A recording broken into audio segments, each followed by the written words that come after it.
End of an எரா என்றே சொல்லலாம். தமிழ் திரையுலகம் மட்டுமல்ல, தமிழ், தெலுங்கு, மலையாளம், கன்னடம், ஹிந்தி உள்ளிட்ட பல்வேறு மொழிகளில், இன்னும் சொல்லப்போனால் 20 மொழிகளில் 48,000 வரைக்கும் பாடல்களை பாடி பல லட்சம் மனங்களை, பல கோடி மனங்களை வென்ற பிரபல பின்னணி பாடகி எஸ் ஜானகி அம்மா அவர்கள் காலமாகியிருக்கிறார்.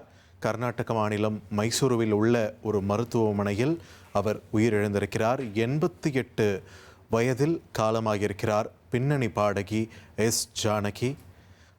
இவருடைய குரலை கேட்காத, இவரது குரலுக்கு மயங்காத, இவருக்கு ரசிகராகாத தமிழ் நெஞ்சங்களே கிடையாது என்று சொல்லலாம்.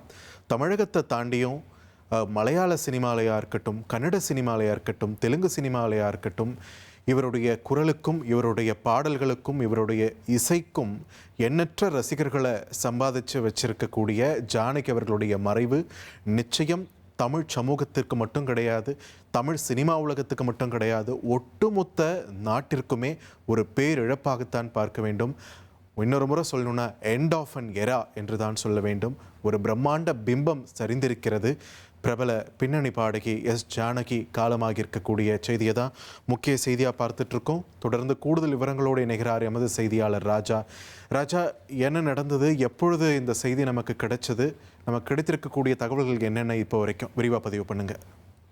வணக்கம். பாடகி எஸ் ஜானகி கிட்டத்தட்ட ஒரு அரை மணி நேரத்திற்கு முன்பு மருத்துவமனையில் சிகிச்சை பலனின்றி காலமாயிருக்கிறார். அவருக்கு வயது 88.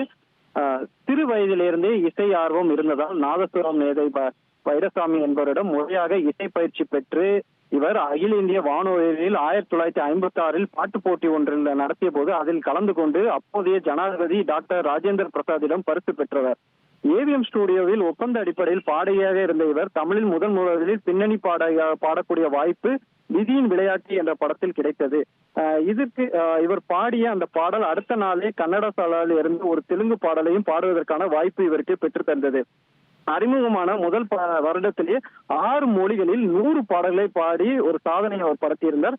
ஜானகியின் வாழ்க்கையில் பெரும் திருப்பத்தை ஏற்படுத்தியது கொஞ்சம் சலங்கை MS சுப்பையா நாயுடு இசையில் அருணாச்சலம் அவர்களுக்கு நாதசுர இசையோடு இணைந்து இந்த படத்திற்கு அவர் பாடிய சிங்கார வேலனை வா என்ற பாடல் இன்று வரை சிகரங்களை விரும்பி கேட்கும் பாடலாக அமைக்கப்பட்டிருந்தது.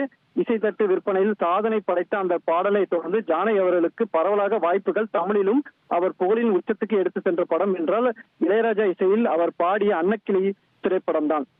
அந்த படத்திற்கு இவர் பாடிய எல்லா பாடல்களுமே ஹிட் பாடல் என்றதால் அன்னக்கிளி உன்னை தேடுதே என்று தொடங்கும் பாடல் இவருக்கு உரியதாக அடையாளத்தை பெற்று தந்தது.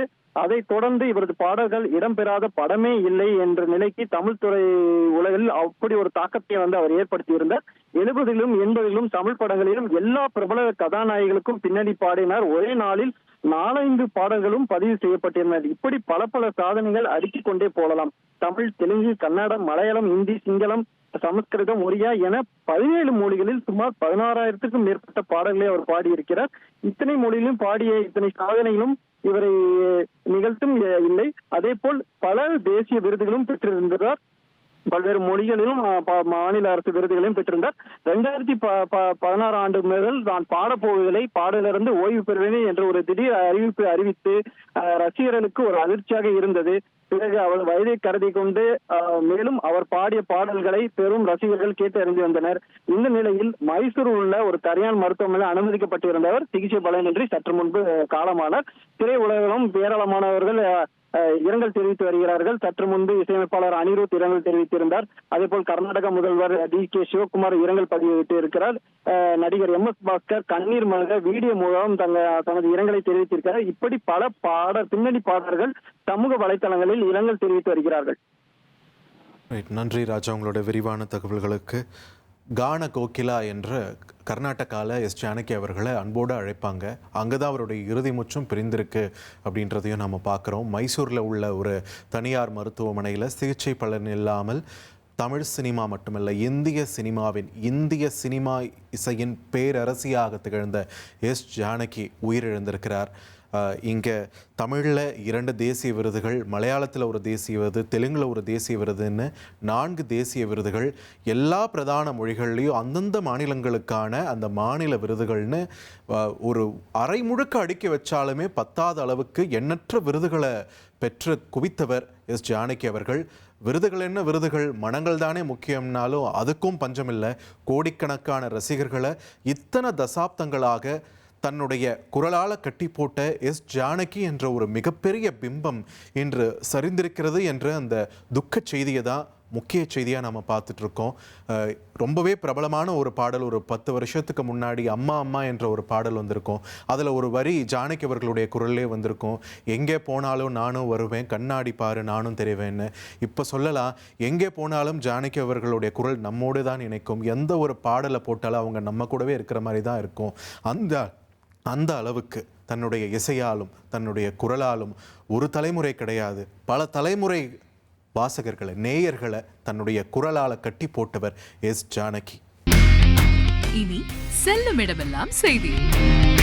தந்தை டிவியின் வாட்ஸ்அப் சேனலை ஃபாலோ பண்ணினா செல்ல இருக்கும் இடமெல்லாம் செய்தி. இதோ QR கோட், இப்பவே ஸ்கேன் பண்ணுங்க, ஃபாலோ பண்ணுங்க.